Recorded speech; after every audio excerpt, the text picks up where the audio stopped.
Probably the most interesting thing I've seen this last few weeks in Blender is how to convert a string of text to wrap it around an object and to wrap it around a round object.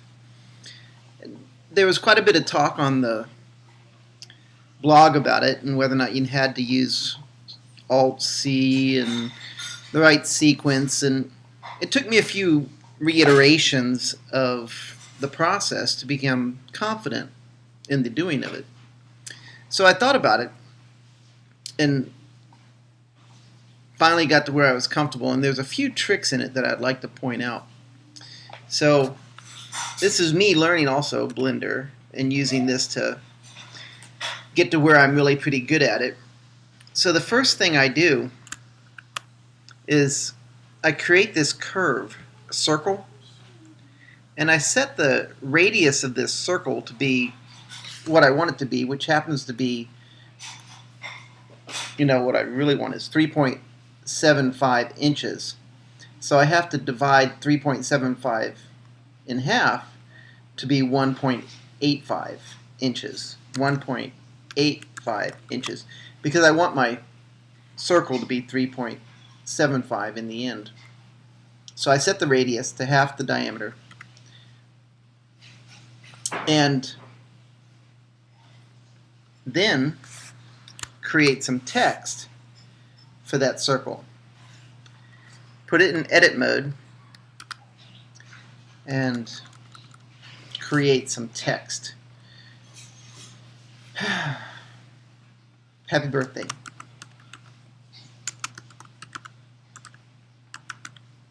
In today's date. 06/20/2017. So, looking at that, what it looks like, happy birthday. 06/20/2017. So now the next challenge with this text is getting it down small enough to fit on this circle. And it's important to understand the circle diameter, the final diameter objective. So I'm going to set the font level, the font size, down to 2, which is pretty small, but I'm dealing with a pretty small circle, so it's still not big enough, so I'm going to go with 0.5. So now it's closer to what I expect will fit around that circle. So now I have the circle, now I have the text. And when I want to have this text wrap around there, there's two things about this text. One is that it is either facing inward or facing outward. So by default, when I put it around this circle, it's facing inward. So I have the the text highlighted or selected. So what I want to do is I want to put it around the curve, and I made that circle a moment ago. So I'm going to add a modifier to the text and then select the circle that I created. So now this is interesting. I really want the happy birthday on one side of the circle and the date on the other, kind of opposing each other. So now when I look at this from the top view, I can see that I have, well, it's not distributed well. So I'm going to put it into edit mode and add some space here for the date and take it back out of edit mode a couple times. Now I'm back into edit mode one more time and give myself a little bit more space. So now I'm working on my final, do I have it well balanced and opposing? So yes, I do. So that's really pretty good. So now that that's pointed back at each other, there's two steps that I really thought were cool keystroke combinations to learn. And I picked them up from this blog over on Chrome. So this is off the Blender Stack Exchange, and it's doing the same thing, and I'll include this URL, this address here, in the link for the video.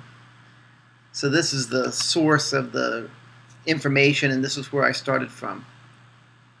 So I've followed this instruction. Basically, I've created my circle, created my text, and added the modifier to wrap the text around the circle. So the next step is standing this text up around this circle that I've created. So the first set of keystrokes is a rotation on the x-axis for 90 degrees. So I'm going to hit the R on the x-axis, and I'm going to enter 90 degrees. So that stands the text up correctly. But when I look at it, the text is facing inward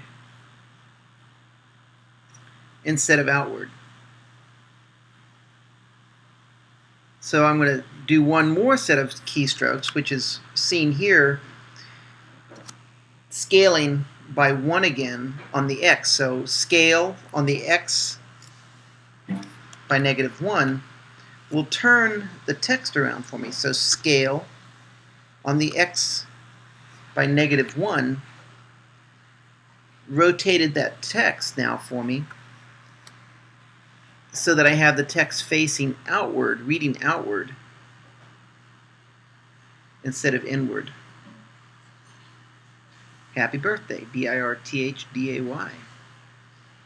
And the text is set at 90 degrees, which is perfectly perpendicular.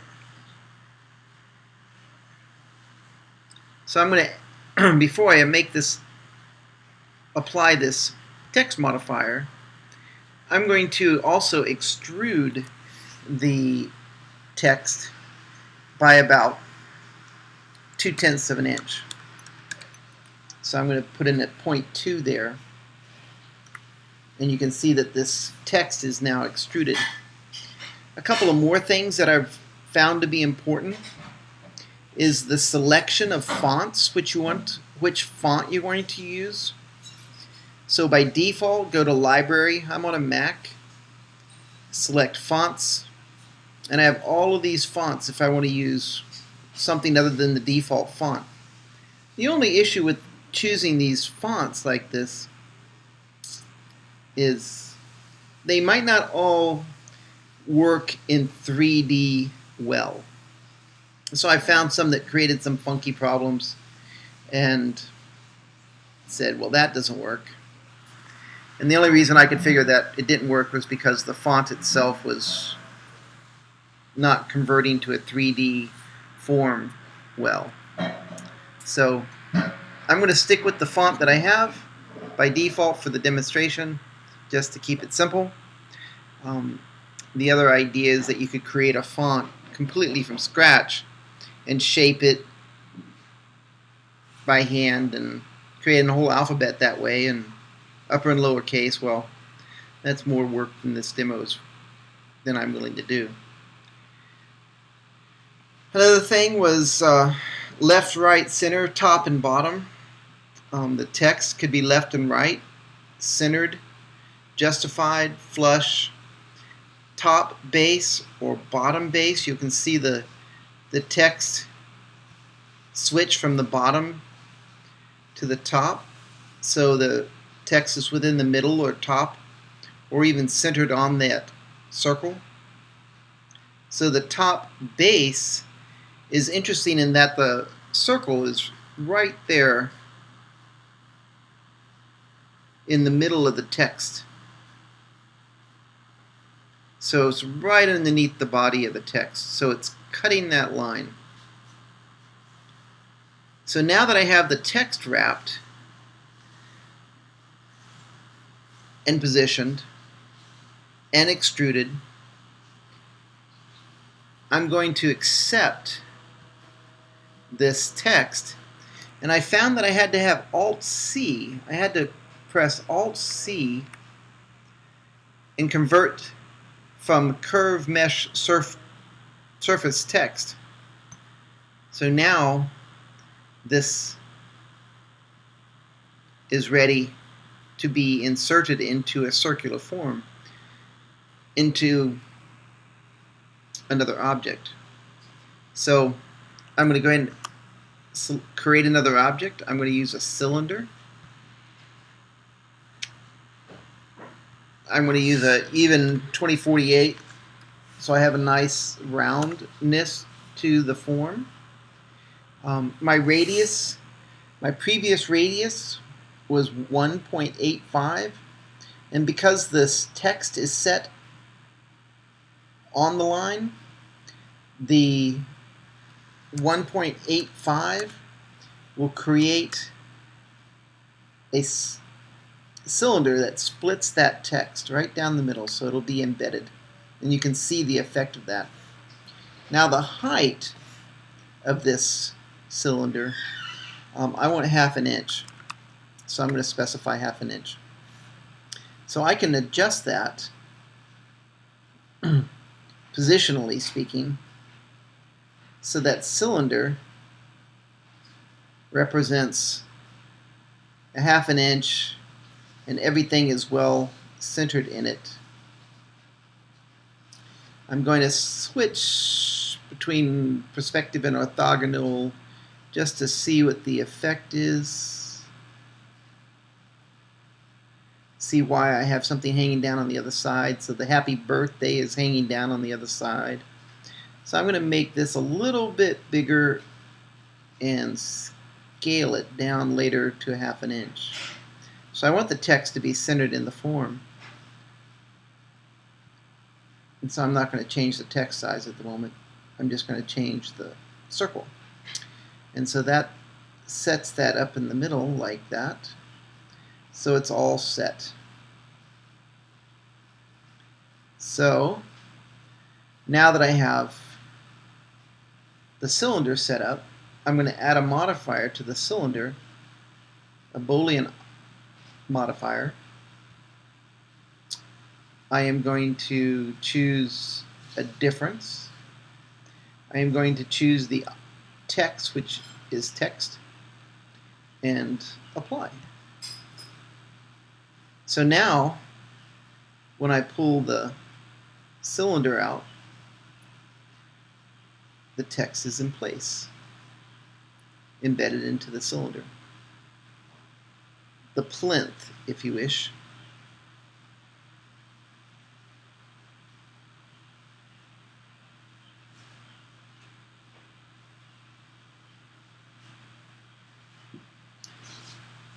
And there you go.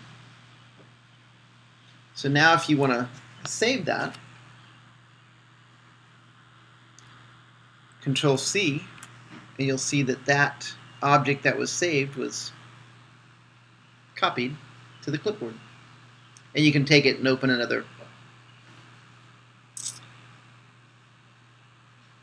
3D form and paste this plinth into it, this base into it.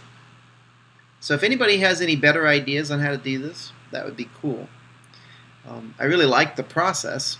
I learned a lot and had gained a lot of confidence in Blender. And I'm using a 3D scanner, which is another story I'll tell you about. I really like the 3D scanner. I'm doing some sculpture work, and these NextEngine 3D scanners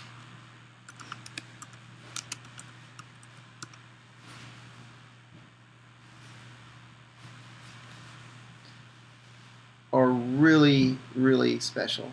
I really like them.